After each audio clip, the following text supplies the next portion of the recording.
1 જૂન શનિવારે exit poll આવી ગયા અને તમે બધાએ જોયું જ હશે કે એક્ઝિટ પોલની અંદર મોટે ભાગે એનડીએ સરકાર બનતી હોય એવું ચિત્ર ઉપસ્યું છે। એવરેજ 350થી 370 એનડીએને મળે એવું મોટે ભાગની ચેનલો કહી રહી હતી। નમસ્કાર દર્શક મિત્રો, 1 જૂન શનિવારે એક્ઝિટ પોલ આવી ગયા અને તમે બધાએ જોયું જ હશે કે એક્ઝિટ પોલની અંદર મોટે ભાગે એનડીએ સરકાર બનતી હોય એવું ચિત્ર ઉપસ્યું છે। એવરેજ 350થી 370 એનડીએને મળે એવું મોટે ભાગની ચેનલો કહી રહી હતી। હવે રોકાણકારોને એ વાત જાણવામાં રસ છે કે હવે જ્યારે સોમવારે શેર બજાર ખુલશે ત્યારે શું રિએક્ટ કરશે, કારણ કે આ એક્ઝિટ પોલની અસર તો પડવાની જ છે। તો આ બાબતે અમે શેર બજારના કેટલાક નિષ્ણાતોની સાથે વાત કરી અને એ જાણવાની કોશિશ કરી કે સોમવારે શેર બજાર કેવું રહેશે। તો એના વિશે હું તમારી સાથે વાત કરીશ। મારું નામ રાજેશ શાહ છે અને તમે જોઈ રહ્યા છો ખબર છે .com। શુક્રવારે બોમ્બે સ્ટોક એક્સચેન્જ BSEનો ઇન્ડેક્સ 73,961.31 પર બંધ હતો અને નેશનલ સ્ટોક એક્સચેન્જનો જે નિફ્ટી છે એ 22,530.70 પર બંધ હતો। હવે શેર બજારના જાણકારોનું કહેવું એમ છે કે સોમવારે બજારની અંદર ભારે તેજી આવવાની પૂરેપૂરી શક્યતા છે અને નેશનલ સ્ટોક એક્સચેન્જનો જે નિફ્ટી છે એ 500 પોઈન્ટના ગેપથી ખુલી શકે છે। એટલે શુક્રવારે જે 22,530 હતો એ નિફ્ટી 23,100 પોઈન્ટ ઉપર સીધો ખુલી શકે છે। એવી રીતના BSE પણ મોટા ગેપથી ખુલશે।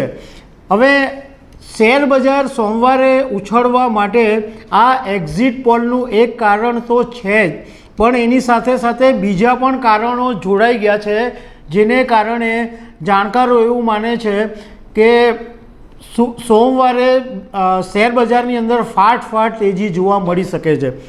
સૌથી પહેલું કારણ તો આ એક્ઝિટ પોલ કે જેની અંદર 350થી 370 એનડીએને મળે એવું એક્ઝિટ પોલમાં કહેવામાં આવ્યું છે। બીજું એક કારણ એ છે કે જીડીપીનો જે ગ્રોથ રેટ હતો એ 7.8%ની ધારણા રાખવામાં આવી હતી, એને બદલે 8.2% પર પહોંચે એવું લાગી રહ્યું છે। એટલે જીડીપી ગ્રોથ પણ વધે એવું છે।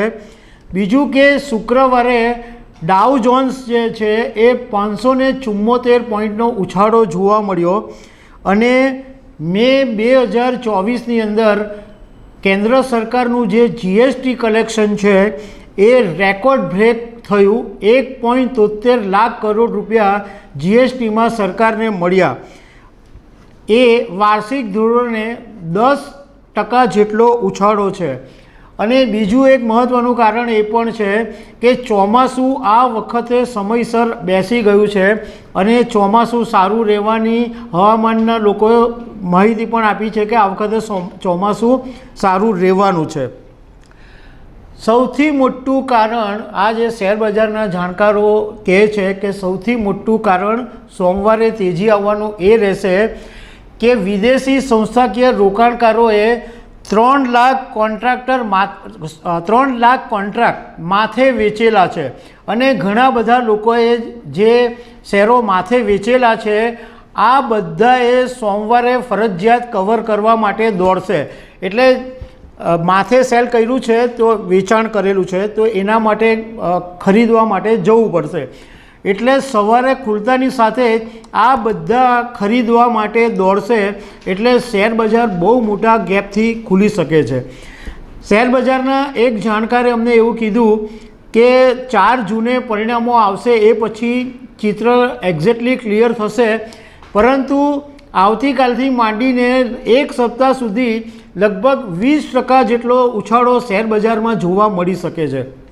હવે અમે એમ પૂછ્યું કે આવા સંજોગોની અંદર રોકાણકારોએ શું કરવું, તો જાણકારો એમ કીધું કે જે શેરો એટલે સારી કંપનીના જે શેરો નીચા ભાવે પહોંચી ગયા છે એ રોકાણકારોએ શોધીને પહેલાં સવારના સેશનની અંદર જ ખરીદી લેવા જોઈએ, કારણ કે પછી તો એટલું બધું હૈસો હશે કે એ શેર તમને હાથમાં પણ આવશે નહીં. એટલે જો આજે રવિવાર છે, તમે આવા બધા શેરો શોધી લેજો અને એ શેરો તમને યોગ્ય લાગે તો તમારા જે ઇન્વેસ્ટર્સ એડવાઇઝર હોય એને પૂછીને તમે રોકાણ કરજો.